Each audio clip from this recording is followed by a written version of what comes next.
ವೇದಿಕೆ ಮೇಲಿರುವ ಗಣ್ಯರಿಗೆ, ವೇದಿಕೆ ಮುಗಿಯುವ ಎಲ್ಲ ಸಹೋದರರಿಗೆ ಮತ್ತು ಹಿರಿಯರಿಗೆ ಬಲವಾಗಿ ನಮಸ್ಕಾರವನ್ನು. ಯಾಕೆಂತಂದ್ರೆ ನಾನೀಗ 2 ಕಾರ್ಯಕ್ರಮದಲ್ಲಿ ಭಾಗಿಯಾಗ್ತಿದ್ದೇನೆ. ಬಲವಾಗಿದ್ದಕ್ಕೆ ಒಂದು ವಿಶೇಷ ಅಂತಂದ್ರೆ ಗೆಳೆಯ ಶಿವಕುಮಾರ್ ಅವರು ಬಹುಶಃ ಇವರೆಲ್ಲ ನಾನು ಬಹುಶಃ ಒಂದು 10-15 ವರ್ಷದಿಂದ ನೋಡ್ತಾ ಇದ್ದೀನಿ. ಇವರೆಲ್ಲ ಆಡುವ ವಯಸ್ಸಿನಲ್ಲಿ ಇಂಥ ಸಮಾಜಮುಖಿ ಚಿಂತನೆಯನ್ನ ರಕ್ತಗತ ಮಾಡಿಕೊಂಡು ಬೇಸರ ಮಾಡಿಕೊಳ್ಳದೆ ನಾಡಿನಾದ್ಯಂತ ಸುತ್ತಿಕೊಂಡು ನಾವು ನೀವೆಲ್ಲ ಒಂದೇ ಕುಟುಂಬದವರು ಅಂತಕ್ಕಂಥ ಒಂದು ಸಂದೇಶವನ್ನ ಸಾರುವ ದೊಡ್ಡ ಕಾರ್ಯ. ಈಗ ರಾಜೇಂದ್ರ ಅವರು ಮಾತನಾಡ್ತಾ ಹೇಳಿದ್ರು,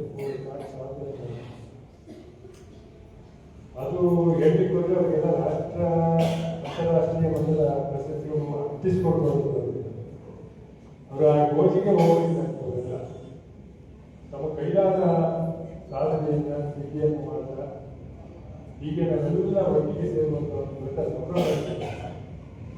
ಇದು ಬೆಲೆಗಟ್ಟಲಾಗದ ದೊಡ್ಡ ಸಂಭ್ರಮ. ಇಲ್ಲಿ ಜಾತಿ, ಜನಾಂಗ, ಪರವ, ಮಹಿಳ, ಹೆಣ್ಣು, ಗಂಡು, ಚಿಕ್ಕವರು, ದೊಡ್ಡವರು ವ್ಯತ್ಯಾಸವೇ ಇಲ್ಲ. ನಾವೆಲ್ಲ ಕನ್ನಡದವರು, ಕುಟುಂಬದವರು ಸಾಬೀತು ಮಾಡಲಿಕ್ಕೆ ನನ್ನ ನೋಡಿದ ಸಂಗತಿ ಏನು ಅಂತಂದ್ರೆ ಅನುಭವ. ಈ ಸೋದರಿಯರು ಚಿಕ್ಕಿದ್ದವರು ದೊಡ್ಡವರೆಲ್ಲ ಎಷ್ಟೊಂದು ಬಂದಿದ್ದೀವಿ, ಎಲ್ಲಿ ಉಳ್ಕೊಂಡಿದ್ದೀವಿ, ಊಟ ಮಾಡಿದ್ದೀವಿ, ಅದೇನು ಗೊತ್ತಾಗ್ತದೆ. ಅಲ್ಲಿ ಎಷ್ಟು ಅಸಮುಖರಾಗಿ ನಮ್ಮೂರಿನಿಂದ ಯಾವುದೋ ಮದುವೆ ಸಂದರ್ಭದಲ್ಲಿ ಭಾಗಿಯಾದಂತೆ ನಾವೆಲ್ಲ ಕುತ್ಕೊಂಡಿದ್ದೀವಿ. ಇದು ಕನ್ನಡ ಕಟ್ಟುವ ಕೆಲಸದಲ್ಲಿ ದೊಡ್ಡ ವ್ಯಕ್ತಿತ್ವ. ನಾವೆಲ್ಲ ಭಾಷಣ ಮಾಡ್ತೀವಿ, ವಿಜ್ಞಾನ ಮಾಡ್ತೀವಿ ಅದೆಲ್ಲ ಅಲ್ಲ. ಈ ಸಾಧನೆಯನ್ನು ಕುತ್ಕೊಂಡಿದ್ದೀವಿ. ನಿಮಗೆ ಕೆಲವು ಸನ್ಮಾನ ಸಾಧನೆ ಮಾಡುವಂಥ ಸನ್ಮಾನಗಳು ಕೈಗೊಳ್ಳಿ ಭಾಗಿಯಾಗಿದ್ದೀವಿ. ಈಗಾಗಲೇ ನೃತ್ಯವನ್ನು ಮಾಡಿದ್ದಾರೆ.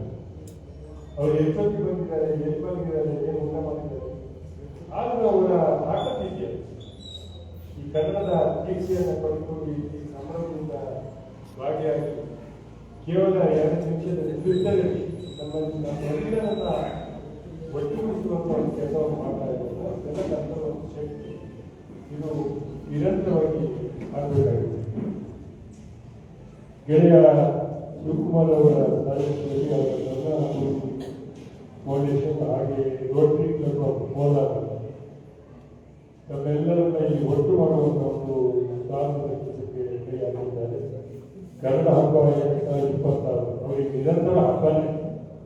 ಕನ್ನಡ ಹಬ್ಬ ಇವತ್ತು ಮಾತ್ರ ಅಲ್ಲ, ಶಿವಕುಮಾರ್ ಅವರಿಗೆ ನಿರಂತರವಾಗಿ ಕನ್ನಡ ಹಬ್ಬವನ್ನು ಆಚರಿಸಲೇ ಬರ್ತಾ ಇದ್ದಾರೆ. ನಾನು ನೋಡ್ತಾ ಇದ್ದೀನಿ. ಮಂದಹಾಸ ಅದರಿಂದ ದೂರ ಆಗಿದೆ. ನನಗೆ ಗೊತ್ತಿದೆ ಎಷ್ಟೆಷ್ಟು ಕಷ್ಟ ಇದೆ. ಹೊರಗಡೆ ಎಲ್ಲ ಹೋಗಿ ಕಾರ್ಯಕ್ರಮ ಮಾಡೋದು ಅಂತಂದ್ರೆ ಅದು ಸಾಹಸದ ಕೆಲಸ. ಆದರೂ ಬೇಸರ ಮಾಡ್ಕೊಂಡು ನಮ್ಮನ್ನು ಬೈದೆ, ಇಲ್ಲಿ ವ್ಯವಸ್ಥೆ ಸರಿ ಇಲ್ಲ ಇದಿಲ್ಲ ಅಂತ ಹೇಳ್ಕೊಳ್ದೆ. ತಡವಾಗಿ ಬಂದಿದ್ದಕ್ಕೂ ಏನು ಕೆಲಸ ಮಾಡ್ಕೊಳ್ದೆ, ಏನು ನೀವು 5% ಅಧ್ಯಕ್ಷ ಅಂತ ಬೈಬೇಕಾಗಿತ್ತು. ಅದು ಎಲ್ಲವನ್ನು ಮಾಡಿದ್ರೆ ಅದು ನಮ್ಮ ವಯಸ್ಸಲ್ಲಿ ಗೊತ್ತಿರ್ತಲ್ಲ. ನಮ್ಗೆ ಹೆಚ್ಚು ಕಾರ್ಯಕ್ರಮ ಇರ್ತೀವಿ ಎಲ್ಲ ಬಯಸ್ಕೊಂಡು ನಾವೆಲ್ಲ ಕೊಡ್ತಿದ್ದೀವಿ. ಈ ಕಾರ್ಯಕ್ರಮವನ್ನ ಬಹಳ ಪ್ರೀತಿಯಿಂದ ನಮ್ಮ Rajanna, doctor Y D Rajanna ಅವರು ನಿಮ್ಮವರಿಗೆ ಕೋಲಾರದಿಂದ ಹೆಚ್ಚಿನ ಸಂಖ್ಯೆಯಲ್ಲಿ ಬಂದಿದ್ದೀವಿ. ಅವರನ್ನ ಕಾಪಿರುವಂತಹವನ್ನು ಮಾಡಬೇಕಾಗಿದೆ ನಿಮ್ಮವರು. ಹಾಗಾಗಿ ಕೋಲಾರಿಗೆ ಕಳಿಸಿದ್ದೀವಿ, ಚಿನ್ನದ ಊರಿಗೆ. ನೀವು ಚಿನ್ನದಂತ ಮನುಷ್ಯನ ಅವ್ರನ್ನು ಚೆನ್ನಾಗಿ ನೋಡ್ಕೊಳ್ತೀವಿ ಅಂತ ನಾನು ಅನ್ಕೊಂಡಿದ್ದೀನಿ. ರಾಜೇಂದ್ರ ಅವರು ಪಶುಗಳ ವೈದ್ಯರು, ನೀವು ಮನುಷ್ಯರು ವೈದ್ಯ ಅಂತ ತಿಳ್ಕೊಂಡ್ಬಿಟ್ಟಿದ್ದೀವಿ. ಪಶು ವೈದ್ಯಾಧಿಕಾರಿಯಾಗಿ ನಿಮ್ಮ ಊರಿಗೆ ಬರ್ತಾ ಇದ್ದಾರೆ. ಅವರ ಶ್ರೀಮತಿಯವರು ಮನುಷ್ಯರು ವೈದ್ಯರು, ಕಾಂಬಿನೇಷನ್ ಆಗಿದೆ.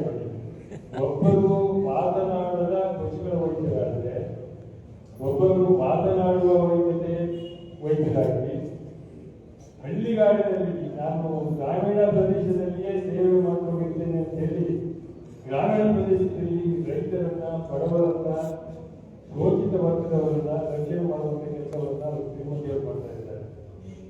ನಾವನ್ನ ಅನೇಕ ಬಾರಿ ಕೇಳ್ಕೊಂಡು ಬೇರೆ ಬಗ್ಗೆ ನಿಮಗೆ ಬದಲಾವಣೆ ಮಾಡಿಕೊಡ್ತೀವಿ ಅಂತ ಹೇಳಿದಾಗ ನಾನು ಅಲ್ಲಿ ಏನು ಜನರಿಗೆ ಆರೋಗ್ಯ ರಕ್ಷಣೆ ಇಲ್ಲವೋ ಮತ್ತೆ ಎಲ್ಲಿ ಅವರು ಮಾತನಾಡದಂತವ್ರು ಅವರು ಪಶುವಿನ ಕೆಲವರು ಇದ್ದಾರೆ ಹಳ್ಳಿಗಾಡಿನಲ್ಲಿ ಅವರು ಮಾತನಾಡಲಿಕ್ಕೆ ಹೇಳಲಿಕ್ಕೆ ಬರೋದಿಲ್ಲ ಏನಾಗಿದೆ ಅಂತೇಳಿ ಅಂತ ನೋವಿದ್ರು ಸಹಿಸಿಕೊಂಡು ರೈತರು, ಬಡವರು, ದೀನದಲಿತರು ಅವ್ರ ಜೊತೆಯಲ್ಲಿ ನಾನು ಕಾಯಕವನ್ನು ಮಾಡ್ತಾ ಇರ್ತೇನೆ. ಅದೇ ಶ್ರೇಯಸ್ಸಿನ ಕೆಲಸ ಅಂತ ಹೇಳಿ ಪ್ರತಿ ವರ್ಷವೂ ಹೊರಗಡೆಗೆ ಹಿಂದುಳಿದ ಹಳ್ಳಿಗಳಿಗೆ ಹೋಗಿ ಅವರು ಕಾಯಕವನ್ನು ಮಾಡ್ತಾ ಇದ್ದಾರೆ. ಇದು ಒಂದು ಇರ್ತಕ್ಕಂಥ ದೊಡ್ಡ ಶಕ್ತಿ. ರಾಜಣ್ಣ ಅವರು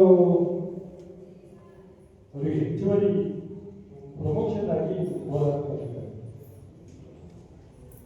ಚಿಕ್ಕಮಗಳೂರು ಜಿಲ್ಲೆಯಲ್ಲಿ ಸೇವೆ ಮಾಡಿದ್ದಾರೆ, ಮೈಸೂರು ಜಿಲ್ಲೆಯಲ್ಲಿ ಮಾಡಿದ್ದಾರೆ, ಮಂಡ್ಯದಲ್ಲಿ ಮಾಡಿದ್ದಾರೆ. ಹೀಗಾಗಿ ಎಲ್ಲ ಜಿಲ್ಲೆಗಳಿಗೂ ಅವರು ನೇರವಾಗಿ ಸಂಪರ್ಕ ಇದೆ. ಮಡಿಕೇರಿ ಇರ್ಬೋದು, ಈ ಕೋಲಾರ ಬಂದಿದ್ದಾರೆ, ಬೆಂಗಳೂರಿನಲ್ಲಿ ಸತತವಾಗಿ ಒಳ್ಳೆ ಸಂಪರ್ಕ ಇದೆ. ನಾವು ಅವರಿಗೆ ಅನೇಕ ಬಾರಿ ಅವ್ರನ್ನ ಆಡ್ತಾ ಇದ್ದೇವೆ. ನೀವು ಅಖಿಲ ಭಾರತ ರಾಜ್ಯ ಮಟ್ಟದ ಅಧ್ಯಕ್ಷರ ಸ್ಪರ್ಧೆಗೆ ಯಾಕೆ ನೀವು ಉಮೇದುವಾರ ಹಾಕಬಾರ್ದು? ಅವರು ಒಳ್ಳೆಯ ಲೇಖಕರು ಸಹ, ಒಳ್ಳೆಯ ಸಂಘಟಕರು. ಅವರ ಡಾಕ್ಟರ್ ವೈದ್ಯಕೀಯ ಕ್ಷೇತ್ರವನ್ನು ಬಿಟ್ಟು ಕನ್ನಡದಲ್ಲಿ ಏನು ಮಾಡಿದ್ದಾರೆ, ಕನ್ನಡದಲ್ಲಿ ಡಾಕ್ಟರೇಟ್ ಮಾಡ್ತಾರೆ. ಪೊಲಿಟಿಕಲ್ ಇನ್ನೂ ಸೋಷಿಯಲ್ ಪೊಲಿಟಿಕಲ್ ಸೈನ್ಸ್ ಆಗಲಿ ನೋಡಿ, ಜರ್ನಲಿಸಮ್ ಎಂ ಎ ಮಾಡಿದ್ದಾರೆ, ಕನ್ನಡದಲ್ಲಿ ಎಂ ಎ ಮಾಡಿದ್ದಾರೆ. ಅದರಲ್ಲಿ PhD ಮಾಡಲಿಕ್ಕೆ ಡಾಕ್ಟ್ರೇ ಅವರು ಇನ್ನೊಂದು PhD ಮಾಡಲಿಕ್ಕೆ ಪ್ರಯತ್ನ ಮಾಡ್ತಾ ಇದ್ದಾರೆ. ಅವರ ಮತ ಅಭಿಮತ ಅಂತ ಒಂದು ಕೃತಿ, ಒಳ್ಳೆಯ ಲೇಖಕರು, ಕಾಲೇಜು ಇರ್ತದೆ ಬರೀತಾ ಇದ್ದಾರೆ, ಅನೇಕ ಪತ್ರಿಕೆಗಳಲ್ಲಿ ಬರೀತಾ ಇದ್ದಾರೆ, ಅನೇಕ ಕೃತಿಗಳನ್ನು ಹೊರತಂದಿದ್ದಾರೆ. ಬಹಳ ಮುಖ್ಯವಾಗಿ ಅವರ ಅಧ್ಯಕ್ಷರು ಮೈಸೂರಿನಾದ ಕೊನೆಯ ಸಂದರ್ಭದಲ್ಲಿ ಅವರು ಮತ ಅಭಿಮತ ಅಂತ ಒಂದು ಗಮನವನ್ನು ಹೊರತಂದರು. ರಮೇಶ್ ಕುಮಾರ್ ಅವರು ಬಿಡುಗಡೆ ಮಾಡಲಿಕ್ಕೆ ಅವರು ಅವರು ಜಲಸ್ಪರ್ಶಿ ಅಧ್ಯಯನವನ್ನು ಗಮನಕ್ಕೆ ಮಾಡ್ಕೊಂಡು ಬಂದು ಮಾತನಾಡಿದರು. ಬಹುಶಃ ಎಲ್ಲ ರಾಜಕಾರಣಿಗಳಿಗೂ ಈ ಗಮನವನ್ನು ಕೊಟ್ಟರೆ ಅನೇಕ ಪರಿವರ್ತನೆಗಳು ಆಗ್ತವೆ. ಗಮನಗಳನ್ನು ಹೋಗಿದ್ದೇನೆ, ನಾನು ಪರಿವರ್ತನೆ ಆಗ್ತೇನೆ. ಒಂದು ಗಮನದ ಸಾಧಕ ರಾಜಕಾರಣಿಗೆ ಒಳ್ಳೆ ಮಾರ್ಗದರ್ಶನ ಮಾಡುವಂತ, ಒಳ್ಳೆ ಹಾದಿಯಲ್ಲಿ ಹೋಗುವಂತ ಗಮನಗಳು ಇದ್ದಾವೆ. ಯಾಕೋ ಆ ಬಗ್ಗೆ ಗಮನ ಸಂಕಲನ ನಾವು ಪರಿಚಯ ಮಾಡಿದ್ರಲ್ಲಿ ಸೋತಿದ್ದೇವನ್ನೋ ಅಂತ ಅನ್ಕೊಂಡಿದ್ದೀವಿ. ಅದು ಈಗ ಮಾತನಾಡುವ ಸ್ವಲ್ಪ ಅಲ್ಲ. ಅವರು ನನಗೇನು ತೀರ್ಮಾನ ಮಾಡೋದು ಗೊತ್ತಿಲ್ಲ. ಅವ್ರನ್ನ ತುಂಬಾ ಜನ ಕೇಂದ್ರ ಕನ್ನಡ ಸಾಹಿತ್ಯ ಪರಿಷತ್ತಿಗೆ ಅಧ್ಯಕ್ಷರಿಗಾಗಿ ನಿಲ್ಲಿಸಬೇಕು ಅಂತೇಳಿ ಗಾಡಿ ನರಾಗುರಿಯಲ್ಲಿ ಕಾಯ್ತಾ ಇದ್ದಾರೆ. ಇವರು ಯಾವ ತೀರ್ಮಾನವನ್ನ ಹೇಳ್ತಾ ಇದ್ದಾರೆ. ಅದು ನನಗೆ ಸಂತೋಷ ಏನೇ ಯಾಕಂತಂದ್ರೆ ಇಲ್ಲಿ ಅನೇಕ ಸೋದರಿ ದೂರದಿಂದವರಿಗೆಲ್ಲ ಕೇಳಿದ್ರೆ ಬಂದಿದ್ದೀರಿ, ಏನ್ ಲವಲವಿಕೆ ಇರಬೇಕು. ನಾನು ಬೆಂಗಳೂರಿಗೆ ಹೋಗ್ಬೇಕಾದ್ರೆ ಸೋತು ಬಂದಾಗಿ ಈ ತರ ಕೋಲಾರ, ಬೆಳಗಾವಿ, ಬಳ್ಳಾರಿ, ಈ ಸೋಲಿದೇವರ ಮತ್ತೆ ಕೆರೆಯಲ್ಲಿ ಬಂದು ಕುಳಿತಿದ್ದೀವಿ. ಇದಕ್ಕಿಂತ ಈಗ ಏನ್ ಬೇಕಿರುತ್ತೆ ಸಂಭ್ರಮ. ಈ ದರ್ಶನ ಭಾಗ್ಯ ದೊಡ್ಡ ಹೆಮ್ಮೆ ನನಗೆ ಅಂತ ನಾನು ಗಮನಿಸ್ತಾ ಇದ್ದೆ. ಹಾಗಾಗಿ ನಾವೆಲ್ಲಿ ಒಟ್ಟಿಗೆ ಸೇರುವಂತ ಸಂಭ್ರಮ ಇದೆ. ನಾನು ಆಸ್ಟ್ರೇಲಿಯಾದಲ್ಲಿ ಸ್ವಲ್ಪ ದಿವಸಗಳ 3 ತಿಂಗಳ ಕಾಲ ಇರುವ ಸಂದರ್ಭದಲ್ಲಿ ಒಂದು ಸಾಹಿತ್ಯ ಸಮ್ಮೇಳನ ಆಗಿದೆ. ಕರ್ನಾಟಕದ ಗೆಳೆಯರ ಬಳಿಕ ಒಂದು ಸಮ್ಮೇಳನ ಮಾಡಿದರು. ಆ ಸಮ್ಮೇಳನದಲ್ಲಿ ಇಂಗ್ಲೆಂಡಿನ ಒಬ್ಬ ವ್ಯಕ್ತಿ ಮುಖ್ಯ ಅತಿಥಿಯಾಗಿ ನಾನು ಪಕ್ಕದಲ್ಲಿ ಕೊಟ್ಟಿದ್ದೆ. ನಾನು ಅವ್ರ ಸಾಹಿತ್ಯ ಪರಿಷತ್ತಿನ ಅಧ್ಯಕ್ಷನಾಗಿದ್ದೇನೆ. ಅವರು ಮಾತಾಡ್ತಾ ಇದ್ರು. ನಾನು ಸ್ವಲ್ಪ ಜನತೆಲ್ಲ ಮಾತಾಡಿದೆ. ನನ್ನ ಸಾಧನೆಗಳು, ಕನ್ನಡ ಸಾಹಿತ್ಯ ಪರಿಷತ್ತು, ಕನ್ನಡ ಭಾಷೆ, ಕನ್ನಡ ಸಮೃದ್ಧಿ ಎಲ್ಲ ಬಗ್ಗೆ ಮಾತಾಡಿ ಕುಡ್ಕೊಂಡ ಮೇಲೆ ಪಕ್ಕದಲ್ಲೇ ಕೊಡ್ತಿದ್ದವನು ಏನೇನು ಓದಿದ್ದೀರಿ ಅಂತ ಕೇಳಿದ. 10 ವರ್ಷಗಳ ಕಾಲ ದೆಹಲಿಯಲ್ಲಿ CIISನಲ್ಲಿ ಕನ್ನಡ ಅಭ್ಯಾಸ ಮಾಡಿ ಕನ್ನಡದಲ್ಲಿ ಡಾಕ್ಟರೇಟ್ ಆಂಗ್ಲ ಭಾಷೆಯಲ್ಲಿ ಬಂದು ಒಂದು ಕೃತಿಯನ್ನು ಡಾಕ್ಟರೇಟ್ಗೆ ಈಗ ನನ್ನ ಸಂಪರ್ಕದಲ್ಲಿದ್ದಾರೆ. ಯಾವುದೊಂದು ವಿಶ್ವವಿದ್ಯಾಲಯಕ್ಕೆ ಕೊಟ್ಟಿದ್ದಾರೆ.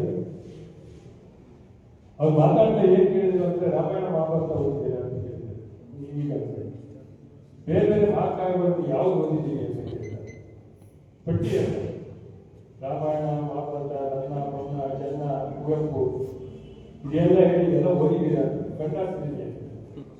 ನಾನು ಎಲ್ಲ ಮಹಾಕಾವ್ಯಗಳನ್ನು ಓದಿದ್ದೇನೆ ಅಂತ. ತುಂಬಾ ನನಗೆ ಸೆಳೆದದ್ದು ನನ್ನ ಕಥ ಇದೆ. ನನ್ನ ಕಥ ಒಳಗಿದ್ದ ಅಂತ ಕೇಳಿದ. ನಾನು ಏನ್ ಹೇಳಿ ಓದೇ ಈಗ ಅಂದ್ರೆ ನೋಡಿ ಅವನು ಮಾತಾಡಿದ. ನಮ್ಮ ಆಂಗ್ಲ ಭಾಷೆ ಇಂಗ್ಲೆಂಡ್ನಲ್ಲಿ ಬಿಡಿ ಅಂತ ಕಂಡು ಬಿಡುವ ಮುಂಚೆನೆ ನೀವು 10 ಮಹಾಕಾವ್ಯಗಳನ್ನು ರಚಿಸಿದ ಮಹಾ ಇತಿಹಾಸಗಳು. ನೀವು ಒಂದೇ ಒಂದು ಕನ್ನಡ ಮಹಾಕಾವ್ಯವನ್ನ ಸರಿಯಾಗಿ ಓದಿಲ್ಲ ಅಂತಂದ್ರೆ ನನಗೆ ನಾಚಿಕೆ ಆಗ್ತಿದೆ ಮಾತಾಡಿ. ಹಾಗಾಗಿ ನಮ್ಮ ಮಕ್ಕಳಿಗೆ ಅವರು ನೋಡಿ ಒಂದು ಮಾತು ಹೇಳ್ತಿದ್ದೀವಿ. ರನ್ನನ ಕಲಾಯುದ್ಧದಲ್ಲಿ ಒಂದು 3 ಸಾಲುಗಳು ಬರ್ತಾರೆ. ನೀರೊಳಗಿದ್ದು ಬೆವರನ್ನು ಸುರಗಪಟ್ಟಾಗ ನಾನು ಹೇಳಿದ ಮೇಲೆ ನಾನು ಭಯ ಮಾಡಿದ್ದು, ಆ ಇಂಗ್ಲಿಷ್ನಲ್ಲಿ ಹೇಳಿದ್ಮೇಲೆ ನಾನು ಭಯ ಮಾಡಿದೆ. ಅದನ್ನ 3 ಲೈನ್ಗಳನ್ನ ವಿಶ್ವದ ಎಲ್ಲಾ ಸಾಹಿತ್ಯದ ಕಾರ್ಯಗಳನ್ನು ಓದಿದ್ದೇನೆ. ಆ 3 ಲೈನ್ ಇದೆಯಲ್ಲ, ನೀರೊಳಗಿದ್ದು ಬೆವರನ್ನು ಸುರಗಪಟ್ಟಾಗ ಇದಕ್ಕೆ ಅಲಂಕಾರಿಕವಾಗಿ ಉಪಮೆಗಳನ್ನ ಯಾವುದೇ ಸಾಹಿತ್ಯದಲ್ಲಿ ನಾನು ಕಂಡಿಲ್ಲ. ಇದು ವಿಶ್ವದ ಅತ್ಯಂತ ಶ್ರೇಷ್ಠ ಉಪಮೆಯಲ್ಲಿ ಇದೆ ಅಂತ ಹೇಳಿ ಮಾತನಾಡಿದೆ. ಯಾಕೆ ಹೇಳಿದ ಅಂದ್ರೆ ನೀರೊಳಗಿದ್ದು ಬೇಜಾನೆ ಅಂತಂದ್ರೆ ಅವನ ಕೋಪ, ಅದರ ತಾಪ ಕೋಪ ಹೆಚ್ಚಿದೆ ಅನ್ನೋದನ್ನ 2 ಸಾಲಿನಲ್ಲಿ ಹೇಳಲಿಕ್ಕೆ ಯಾವ ಸಾಹಿತ್ಯದಲ್ಲಿ ಸಾಧ್ಯ ಇಲ್ಲ. ಕನ್ನಡದಲ್ಲಿ 2 ಸಾಲಿನಲ್ಲಿ ಕಟ್ಕೊಳ್ಳುವಂತ ಸಂಭ್ರಮ ಇದೆಯಲ್ಲ, ಅದಕ್ಕೆ ಮೀರಿದ ಉಪಮೆ ಮತ್ತು ಉಪಮಾಗಳು ವಿಶ್ವದ ಯಾವುದೇ ಸಾಹಿತ್ಯದಲ್ಲಿ ಇಲ್ಲ. ಅವನು ಮಾತನಾಡಿದ ಆ 3 ಸಾಲಿನಲ್ಲಿ ಆಂಗ್ಲ ಭಾಷೆಯಲ್ಲಿ 100 ಪುಟಗಳನ್ನು ಬರ್ತಿದ್ದೇನೆ ವಿವರಣೆ. ಈ ಮಾತನ್ನೆಲ್ಲ ಅಂತ ಅತ್ಯದ್ಭುತವಾದ ಸಾಹಿತ್ಯ ಸಂಭ್ರಮವನ್ನು ನೀಡಿದಂತ ಈ ನಾಡನ್ನ ಹುಟ್ಟಿದರೆ ನಮ್ಮದು ಒಂದು ರೀತಿ ಪುಣ್ಯ ಅಂತ ನಾನು ಅನ್ಕೊಂಡಿದ್ದೇನೆ. ನನಗೆ ಹೆಚ್ಚು ಮಾತಲ್ಲಿ ಹೋಗಲ್ಲ, ಇಷ್ಟನ್ನ ಹೇಳಿ ಈ ಸಂಭ್ರಮದಲ್ಲಿ ಇಲ್ಲಿ ನಾವೆಲ್ಲ ಭಾಗಿಯಾಗಲಿ, ಜೊತೆಯಲ್ಲಿ ಅನೇಕ ಗೆಳೆಯರು ನೋಡಲಿ ಎಂದು ಗೊತ್ತಲ್ಲ, ಇವೆಲ್ಲ ಇದೆ ಅಂತ ನಾವು ಅನ್ಕೊಳ್ತೀವಿ. ನನಗೆ ಮೀರಿದ ಅನುಭವಗಳನ್ನ, ಸಾಹಿತ್ಯವನ್ನ, ಸಂಸ್ಕೃತಿಯನ್ನ ಆಧಾರ ಮಾಡುವಂತ ಅನೇಕ ಬೇರೆ ವೇದಿಕೆಗಳು ಕೂತಿದ್ದಾರೆ. ಈ ಕೊನೆಯಲ್ಲಿ ಒಬ್ಬರು ಕೂತಿದ್ದಾರೆ, ಪ್ರೇಮ್ ಕುಮಾರ್ ಅಂತ. ಅವರು ಈ ರಸ್ತೆಯಲ್ಲಿ ಅನಾಥ ಶವಗಳು ಸಿಗ್ತವೆ. ಎಷ್ಟೊಂದು ಆ ಶವಗಳನ್ನ ಗಟ್ಟಿ ಕಾಣಿಸಿದ್ದಾರೆ ಅಂದ್ರೆ ಹೋಗ್ತಾರೆ. ಜನ ನೋಡಿದ್ರೆ ಬಿಟ್ಟು ಬಾಯಿ ಹೋಗ್ಬಿಟ್ಟು ವಾಸನೆ ಬರ್ತಾರೆ, ಹೋಗ್ತಿರ್ತಾರೆ, ಇನ್ನೇನಾಗಿರುತ್ತೆ. ಅದರಿಂದ ಪ್ರೀತಿಯಿಂದ ಡಬಲ್ ಮಾಡುವ ಕೆಲಸ ಇದೆ. ಅದನ್ನು ಮಾಡ್ತಾರೆ ಕುಮಾರ್ ಅವರು. ಮತ್ತೆ ಬಡಬಗ್ಗರ ಮಕ್ಕಳನ್ನ ಪೋಷಿಸುವಂತ ದೊಡ್ಡ ಸಾಧಕರು ಸಮರ್ಪಣಾ ಸೇವೆ ಮಾಡಿಕೊಂಡು ಅವರಿಗೆ ಒಳ್ಳೆಯ ಪಾಪ ಯಾಕೆ ಒಳ್ಳೆ ಕಾಯಕ ಇಂಥವರೆಲ್ಲ ವೇದಿಕೆ ಮೇಲಿದ್ದಾರೆ. ಹಾಗೆ ಚೆನ್ನಾಗಿ ಹೇಳಿದೆ. ಶಿವಕುಮಾರ್ ಅವರ ಬಗ್ಗೆ ಈಗಾಗಲೇ ರಾಜನ್ ನಾವು ಹೇಳಿದ್ದಾರೆ. ನಾನು ಒಂದು 20 ವರ್ಷದಿಂದ ನೋಡ್ತಾ ಇದ್ದೇನೆ. ಅವರು ಅವಾಗಿಂದಲೂ ಇದೇ ಕೆಲಸ ಮಾಡ್ತಾ ಇದ್ದಾರೆ. ಸಾಹಿತ್ಯಿಕವಾಗಿ, ಸಾಂಸ್ಕೃತಿಕವಾಗಿ, ಸಾಮಾಜಿಕವಾಗಿ ನಮ್ಮನ್ನ ಅರ್ಪಣೆ ಮಾಡ್ಕೊಂಡು ನಾನು ಈ ವಯಸ್ಸಲ್ಲೆಲ್ಲ ಹಾಗಿದೆ. ಈ ವಯಸ್ಸಾದ್ರೆ ನಾನು ಜನ ಮಾಡ್ತಾ ಇದ್ದೀನಿ. ಆಯ್ತಾ? ಇನ್ನೊಂದು ರೀತಿ ಈ ದೇಶಕ್ಕೆ ದೊಡ್ಡ ಕೊಡುಗೆ ಅಂತ ನಾನು ಅನ್ಕೊಳ್ತೇನೆ. ಹಾಗೆ ಡಾಕ್ಟರ್ ಇಂಚರ ನಾರಾಯಣಸ್ವಾಮಿ ಅವರು ಕಲಬುರಗಿಗೆ ನೋಡಿ ಅವ್ರಿಗೆ ಏನು ಗೊತ್ತಾಗಲಿಲ್ಲ ಆಗ ಕೊಟ್ಟಿದ್ದಾರೆ. ನಿಮ್ಮ ಇಂಚರ ನಾರಾಯಣಸ್ವಾಮಿಗಳು ಸುಬ್ರಾಯಪ್ಪ ಅವರು ಕಲಬುರಗಿಯ ಅಧ್ಯಕ್ಷತೆಯಿಂದ ನಮ್ಮ ತಾಲೂಕಿನ ಅಧ್ಯಕ್ಷರು ಅಲ್ವಾ, ತಾಲೂಕು ಅಧ್ಯಕ್ಷರಾಗಿದ್ದಾರೆ. ಅವರು ಏನು ಡಾಕ್ಟರ್ ಬಂದಿದ್ದಾರೆ, ಯಾವ ಆದ್ರೂ ಅಸಂಖ್ಯರಾಗಿರುತ್ತೆ.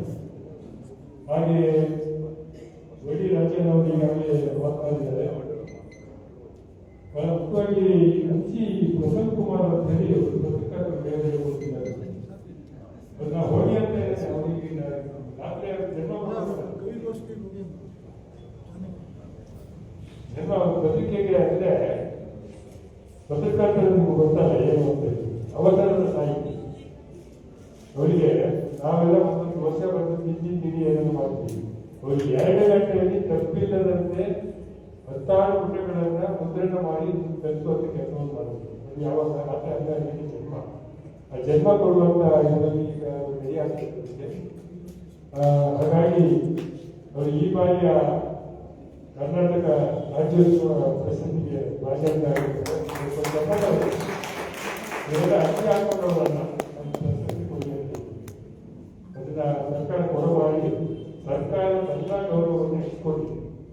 ಹಾಗಾಗಿ ಅವರು ಸಾಮಾನ್ಯದಲ್ಲಿ ಸಾಮಾನ್ಯತೆ ನಮ್ಮ ಮುಂದೆ ಇರುತ್ತೆ. ಒಳ್ಳೆ ಅದ್ಭುತ ಲೇಖಕರು 16 ಸುಮಾರು 40ಕ್ಕೂ ಕೃತಿಗಳನ್ನ ರಚನೆ ಮಾಡಿದ್ದಾರೆ.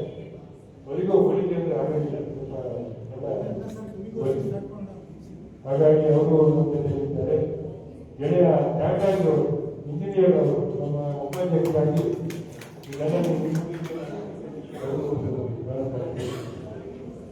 ಹಾಗೆ ಬೆಂಗಳೂರಿನ ನಾಗೇಶ್ ಅವರು ಮುಖ್ಯಮಂತ್ರಿಗಳಿದ್ದಾರೆ. ರಾಜೇಗೌಡರು ಅನ್ನದಾತ ನಮ್ಮ ಕುವೆಂಪುರವರು ಒಂದು ನಾಡಗೀತೆ ಇನ್ನೊಂದು ನೈತಿಕ ಇಂಥ ರೈತರ ನೋಡಿ ಅವರು ನೈತಿಕ ಬರಬೇಕು. ವಿಶ್ವಕ್ಕೆ ಅನ್ನ ನೀಡುವ ಯೋಗಿ ಅಂತ ಹೇಳಿ ಅವರು ಬಹುಶಃ ಶಿಕಾವತ್ ಈಗ ಮಿನಿಸ್ಟರ್ ಆಗಿರ್ತಾರೆ. ಬಂದ್ರೆ 5 ವರ್ಷ ಆಗಿದೆ. ಇಡೀ ದೇಶದಲ್ಲಿ ಇವರೆಲ್ಲ ಕರ್ನಾಟ ಆಗ್ತದೆ. ನಮಗೆ ರೈತರು ಬೆಳೆದಿದ್ದಕ್ಕೆ ಬೆಳೆ ಗೌರವ ಸಿಗ್ತಾ ಇಲ್ಲ. ಒಂದು 2 ವರ್ಷಗಳ ಕಾಲ ರೈತರೆಲ್ಲ ಬೆಳೆದ ನಿಲ್ಸ್ಬಿಟ್ರು ಏನಾಗುತ್ತೆ ಅಂತ ನೋಡೋಣ ಅಂತ ಹೇಳಿ ಪಂಜಾಬ್ ಅಥವಾ ಬಿಹಾರ ಇರಬೇಕು 1 ವರ್ಷಗಳ ಕಾಲ ಇಡೀ ರೈತರು ಬೆಳೆಯನ್ನು ನಿಲ್ಲಿಸ್ಬಿಟ್ರು. ಇಡೀ ಸರ್ಕಾರ ರೈತನಂತ ಸೇರಿಸಿ ಕೈಕಾಲು ಹಿಡಿದು ಬೆಳೆ ಬೆಳೆಯಪ್ಪ ಸಬ್ಸಿಡಿ ಕೊಡ್ತೀವಿ, ನಮ್ಮ ಮರ್ಯಾದೆ ಘನತೆ ಗೌರವ ಅಪಮಾನ ಮಾಡಬೇಡಿ ಅಂತ ಬಿಹಾರ ಸರ್ಕಾರ ಸಬ್ಸಿಡಿ ಕೊಟ್ಟು ಎಲ್ಲ ರೈತರನ್ನ ಕರೆದು ಮತ್ತೆ ಬೆಳೆ ಬೆಳೆಯಲಿಕ್ಕೆ ಮತ್ತೆ 1 ವರ್ಷ ಪ್ರಾರಂಭ ಮಾಡಿದ್ರು. ಒಳ್ಳೆಯ ವೈಜ್ಞಾನಿಕವಾಗಿ ಬೆಳೆಗಳಿಗೆ ಬೆಲೆ ಕೊಡ್ತಕ್ಕಂಥ ಕೆಲಸ ಅವಾಗ ಆಯ್ತು. ಈಗ ಮತ್ತೆ ರೈತರ ಮಾಡಿ ಏನಾಗಿದೆ, ನಾನೊಬ್ಬ ರೈತರ ಮಗ, ಅಲ್ಲಿ ಹೇಳೋರಿಲ್ಲ ಕೇಳೋರಿಲ್ಲ. ಅವರಿಗೆ ವೈಜ್ಞಾನಿಕವಾದ ಬೆಲೆ ಇದೆ. ಒಬ್ಬ ತಾಯಿಗೆ ಹಸು ಕಡಿಯೋದ್ರಿಂದ ಹಿಡಿದು ನೆಲ ಮಾಡೋದ್ರಿಂದ ಹಿಡಿದು ಅಡುಗೆ ಮಾಡೋದ್ರಿಂದ ಹಿಡಿದು ಅವರಿಗೆ 5,000 ಮಕ್ಕಳಿಗೆ ಅವರಿಗೆ 500 ರೂಪಾಯಿ ಪಗಾರ ಇಲ್ಲ, 50 ರೂಪಾಯಿ ಇಲ್ಲ. ಈ ತರ ಪರಿಸ್ಥಿತಿ ಆಗೋದು. ದನ ಕಾಯೋದ್ರಿಂದ ಹಿಡಿದು ರೈತ ಎಲ್ಲವನ್ನು ಮಾಡ್ಬೋದು. ಅವನಿಗೆ ಎಷ್ಟು ಸಂಬಳ ಕೊಡ್ಬೇಕು? ಈಗ ನಮ್ಮ ಯಾವುದು ಗೂಗಲ್ ಆಯ್ಕೆ ಆಗಿರಲ್ಲ ತಮಿಳುನಾಡು ಸುಂದರ್ ಪಿಚಾಯಿಗೆ ವಿಶ್ವದಲ್ಲಿ ಇರ್ತಕ್ಕಂಥ ಎಲ್ಲ ರಾಷ್ಟ್ರಪತಿಗಳಿಗಿಂತ ಹೆಚ್ಚು ಸಂಬಳ. ರೈತರ ಮಗನಿಗೆ ಹೆಚ್ಚು ಸಂಬಳ ಇದೆ. ಪಿಚಾಯಿಗಿಂತ ದೊಡ್ಡವರು ಚಪ್ಪಳ ಅವರಿದೆ. ಹಾಗಾಗಿ ರೈತರನ್ನ ತುಂಬಾ ಜೋಪಾನವಾಗಿ ನೋಡಬೇಕು. ಅನಿವಾರ್ಯತೆ ಇದೆ. ನಾನು ಹೆಚ್ಚು ಮಾತಾಡಲಿಕ್ಕೆ ಹೋಗೋದಿಲ್ಲ. ನಿನ್ನೆ ಮೊನ್ನೆ ಎಲ್ಲ ರಾಜ್ಯಕ್ಕೆ ಮಾತಾಡಿದ್ದೆ. ನಮ್ಮ ಬೆಳಗೋಷ್ಠಿ ಚಾಲು ಮಾಡಿ ಹೇಳ್ತಾ ಇದ್ದಾರೆ. ಒಂದೇ ಒಂದು ಮಾತು ನಾನು ಏನ್ ಮಾಡ್ತೀನಿ ಅಂದ್ರೆ, ಕವಿಗೋಷ್ಠಿ ಚಾಲು ಆಗ್ತಾ ಇದೆ.